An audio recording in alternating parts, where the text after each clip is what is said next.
મહેસાણા જિલ્લાની ગણપત યુનિવર્સિટી ખેરવા ખાતે વડાપ્રધાન કિસાન સન્માન નિધિના 6 વર્ષ અંતર્ગત કિસાન સન્માન સમારંભ યોજાયો। આજે 24 ફેબ્રુઆરીએ વડાપ્રધાન નરેન્દ્ર મોદી દ્વારા કિસાન સન્માન નિધિના 19મા હપ્તાના હસ્તાંતરણ ભોપાલ ખાતેથી કરવામાં આવ્યું, જેનું જીવંત પ્રસારણ કરવામાં આવ્યું હતું। મુખ્યમંત્રી પાક સંગ્રહ સ્ટ્રક્ચર યોજના, શાકભાજી પાકોના ઉત્પાદનમાં પ્રાકૃતિક ખેતીને પ્રોત્સાહન, બકરા એકમ સ્થાપવા માટેની સહાય, જીવામૃત, ધન જીવામૃત બનાવવા તથા વિતરણ કરવા માટેની યોજનાઓના જિલ્લાના 15 જેટલા લાભાર્થીઓને સરકારી સહાયના ઓર્ડર મહાનુભાવોના હસ્તે વિતરણ કરવામાં આવ્યા હતા। મુખ્યમંત્રી ભૂપેન્દ્ર પટેલના જીવંત કાર્યક્રમ દ્વારા પ્રાઇમ સપોર્ટ સ્કીમ હેઠળ તુવર ખરીદીને ખુલ્લી મુકાઈ હતી। Romabhai Rayka, patron chief doctor Ganpatbhai Patel, S K Prajapati, collector, જિલ્લા વિકાસ અધિકારી ડોક્ટર હસરત જાસ્મીન, પ્રમુખ તાલુકા પંચાયત કલ્પનાબેન પટેલ, જ્યારે મોટી સંખ્યામાં ખેડૂતો ખાસ ઉપસ્થિત રહ્યા હતા।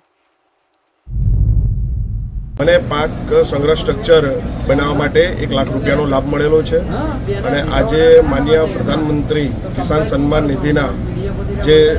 હપ્તા આવે છે એનો 19મો હપ્તો આજે અમારા ખાતામાં જે જમા થવાનો છે એના માટે હું નરેન્દ્રભાઈ મોદીનો ખૂબ ખૂબ આભાર માનું છું કે આજે સમગ્ર દેશમાં પ્રધાનમંત્રી કૃષિ સન્માન નિધિ યોજના હેઠળ માનનીય વડાપ્રધાન શ્રી નરેન્દ્રભાઈ મોદી સાહેબ દ્વારા 19મો હપ્તો જે ખેડૂતોને દર વર્ષે 3 હપ્તામાં 6000 રૂપિયા આપણે આપીએ છીએ એ યોજના હેઠળ સમગ્ર દેશમાં આજે ખેડૂતોને આ લાભ આપવા માટેના કાર્યક્રમ યોજાઈ રહ્યા છે।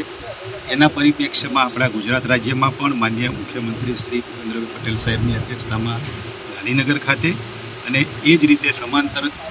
લેવલે દરેક જિલ્લામાં કિસાન સન્માન સમારોહના કાર્યક્રમો આજે આપણે ગણપત યુનિવર્સિટી મહેસાણા ખાતે જે કૃષિ વિજ્ઞાન કેન્દ્ર આવેલું છે આપણે કાર્યક્રમનું આયોજન કરેલું છે। ખાસ કરીને ખેડૂતોને એમને જે યોજના છે એના વિશે તો લાભ આપવાનો જ છે, સીધા જ એમના ખાતામાં પૈસા ટ્રાન્સફર કરવામાં આવશે, પણ એની સાથે સાથે જિલ્લાના તમામ ખેડૂતોને અહીંયા હાજર રાખી અને કૃષિ ક્ષેત્રે નવી કઈ ટેકનોલોજી આવે છે, નવા પાક લઈ શકીએ, એના અખતરા કેવી રીતે થઈ શકે એના માટેનો આજે આપણે કાર્યક્રમ રાખ્યો છે અને આજે લગભગ 3 થી 4 કલાક અહીંયા આપણે રહી અને કૃષિ ક્ષેત્રના વિવિધ નિષ્ણાતો દ્વારા, સાયન્ટિસ્ટો દ્વારા અને જે કંઈ અનુભવી ખેડૂતો છે એમનો પણ આજે આપણે લાભ લઈશું, એમને પણ સાંભળીશું અને જિલ્લામાં અને રાજ્યમાં કૃષિ